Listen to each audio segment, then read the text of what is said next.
Hello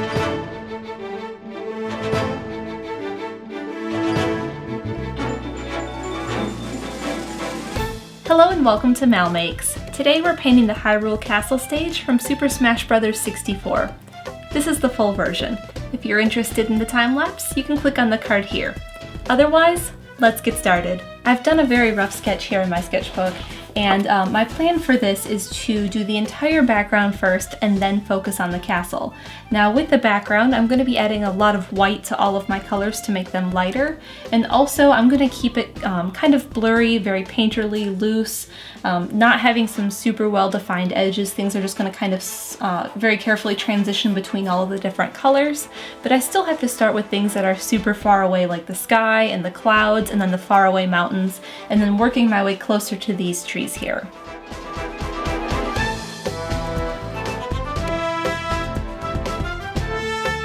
Using a chalk pastel, I lightly sketched in the castle and then this main ridge back here. That's going to kind of be the main line that you can see in the background. But I'm using a light purple at the top of the sky, and then I'm going to bring that down and fade it into a light pink.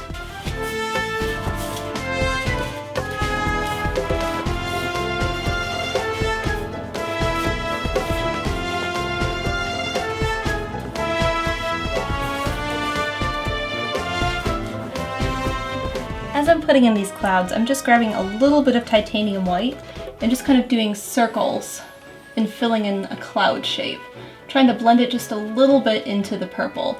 Now, if I'm noticing it's not showing up at all and it's just blending into the paint and it's just turning to the same paint color instead of staying a little bit whiter, I'm going to let it dry a little bit if that's the case. But you don't want it to be completely dry when you put these in.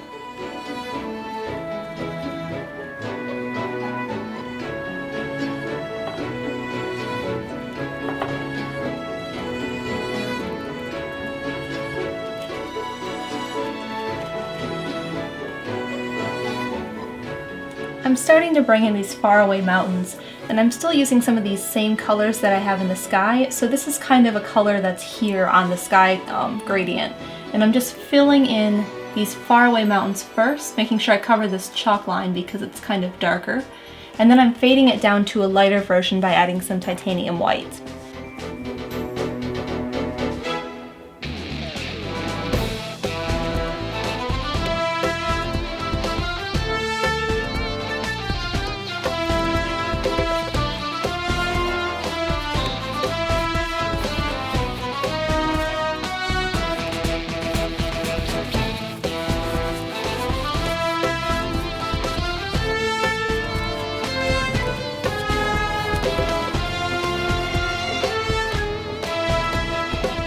Clouds for Death Mountain make it Death Mountain. If they're not there, it's really not Death Mountain. So I'm going to be using a darker purple, basically this with less titanium white for like the tops of the clouds, and then just a darker magenta for the bottom. I've drawn in 2 ellipses to kind of give myself a space where they should go, just to make sure I have that ring that sits on top.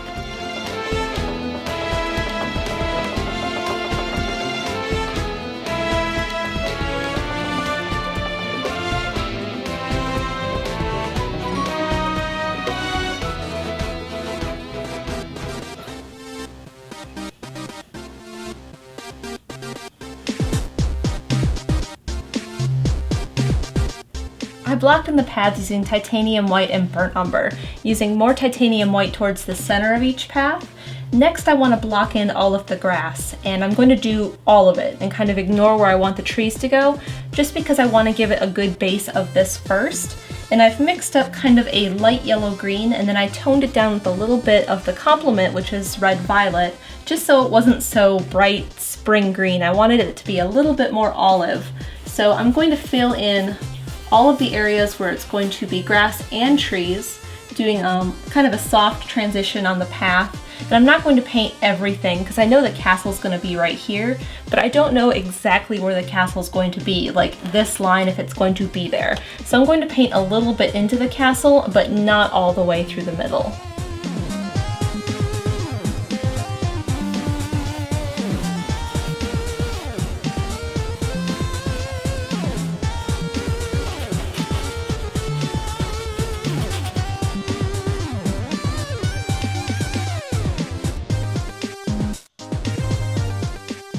first part of the trees I'm filling in is the shadow. I'm going to fill in all the areas where there's trees with that shadow color. Now it's kind of a violet with a little bit of a light gray, just to kind of tone down the intensity of it and also to lighten it up just a little bit, kind of like the rest of this stuff is lightened. Now I'm kind of filling it in solid where the body of the tree is going to be and the bulk of it. And then I'm using a dry brush technique on the edges. And what that means is if I have too much paint on my brush, I can wipe it off on a paper towel.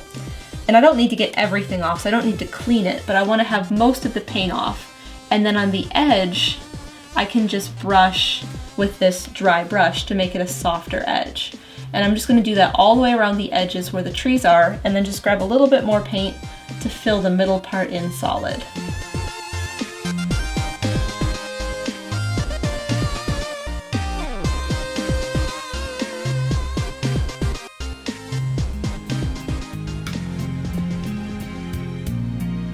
The purple on the trees looks really strange, but I promise it'll look better once I start adding green. And the green I'm starting with for the main color of the trees is this one here on the brush.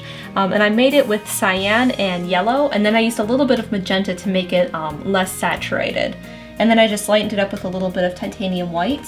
And I'm going to start just tapping it here on top of the purple to make it kind of just the main color of the trees, and then later they'll be getting a highlight so they have some depth to them.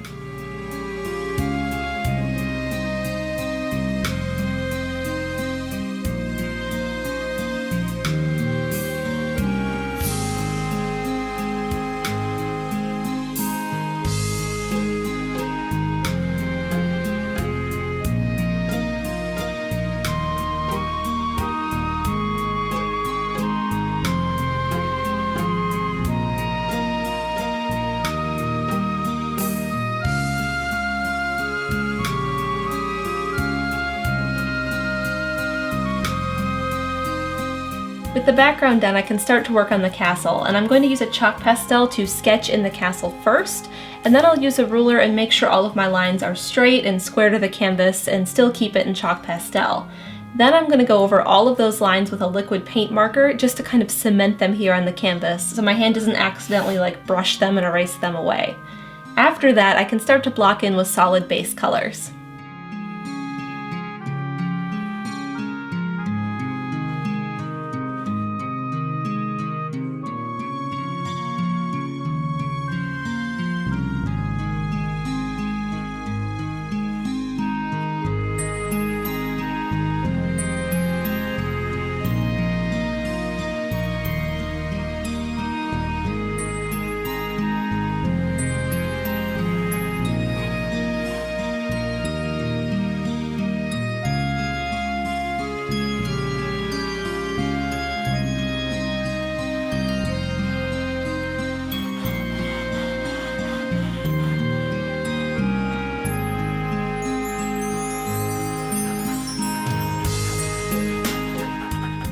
Normally I would fill this all in titanium white and then in space layer and then do all the details and then anything else like the platforms that sit on the front of this.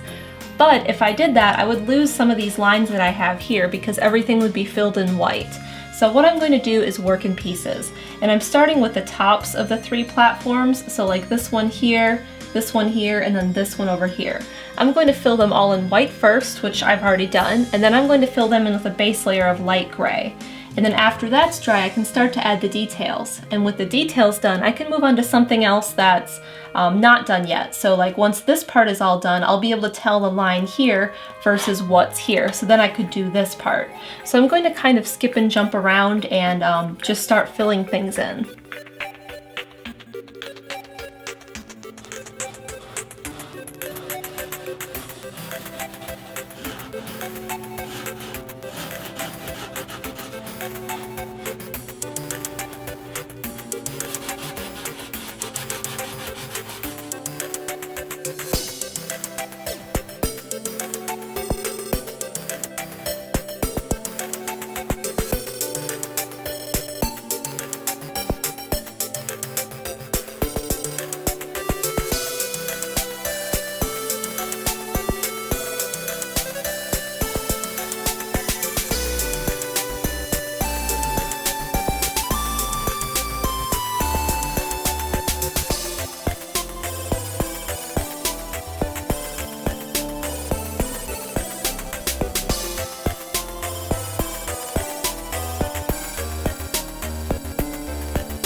In addition to filling in all of these flat planes with their base colors, I did a little bit of shading. Now, because they're flat planes, not everywhere gets a shadow. Like this piece kind of sticks forward, so it's going to cast a shadow here on this piece. The same with the shadow I have going up the side here. This pyramid is casting a shadow on that wall. And then the same kind of happens over here with a shadow and then underneath this piece here. And I'm starting my texture on all of these green pieces just to get those done first. And the way I'm doing it is they're getting just a plain brick texture. So I'm going to use my chalk pastel and just measure out some lines to do some horizontal lines this way, all the way up each side of these pyramids. And then for the vertical lines, if I kind of block in a brick like this, then the next row up it's going to split right in the middle of all of those. And then the next row up it splits them again. So it just continues like that all the way up each one of these pyramids. But the problem comes in on the sides. Because I'm doing this 1 point perspective to this vanishing point, all of these lines, once they hit the corner, are going to go towards that vanishing point. So this one kind of goes up this way, and then that one will go up, and then that one will go up. But these vertical lines to break up all of the bricks stay vertical even on this side of the pyramid.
Working on the texture, there was a couple of things I noticed. First, this entire one is in the shadow because this tower is casting a light on it, so I just darkened the side I had done lighter. I continued with all of my blocks on the other sides of all of these pyramids, and I'm just finishing up the window on this one right here. Because it's a window and you can see through it, you do see the inside here. So this darkness is kind of a continuation of this here, and then it goes into the other side of the arch. So what you're seeing is the back side of the arch here. Now on the right side of that where it's still black, you should be able to see this here. So I'm just taking some of those same colors I had to do these trees in the background and filling in this tiny little triangle with all of those colors.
I like how the stone turned out, and they are different in the game, and I like that about them, that they're not all the same. It kind of made it more interesting to work on. And I did it in chalk first to make sure the proportions were right, so they looked a good size compared to the bricks on the green. And then I did it on top of the chalk with this golden high flow and shading gray. This is a transparent gray, and I like using the liquid for tiny details because I find it's easier to have more control when it's more liquid working small. And I use this transparent gray because it's going to take whatever's underneath it and just make it darker. So on this portion, it made it like this dark, but then over here in the shadow, it still looks dark. It doesn't look like it's too light for the background. It just took what it had and made it darker. So that's why I liked using it to do kind of the grout between all of this stone. The next thing I want to do is fill in the windows in solid Mars Black because like there's one here, and then I'm pretty sure like each one of these spaces has a window like this does. But then I feel like everything is really flat. Like I like the shapes, I like the shadow and the value I've done with it, but they look very flat. Like each one of these stones is just kind of there on the wall. So what I'm going to do is take this base gray I had here, add a little bit more black, and then use a very dry brush with very little paint and just kind of scrub in some texture on the bottom and the left of each one of these stones. And then I'm also going to do that with the green because that looks really flat too, and I can't just do one and leave the other. So I think I might mix up a highlight green for the green and then just kind of do the top one of each one of these bricks.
And we're done! We have the Hyrule Castle Stage from Super Smash Bros. If you're interested in this piece, you could buy a poster or a phone case, or bid on this original canvas. There's links down below. Also, consider supporting me on Patreon. You can find out more at supportmal.com. Thank you so much for watching. Don't forget to subscribe so you don't miss future episodes of MalMakes, and I'll see you again here for another video game painting.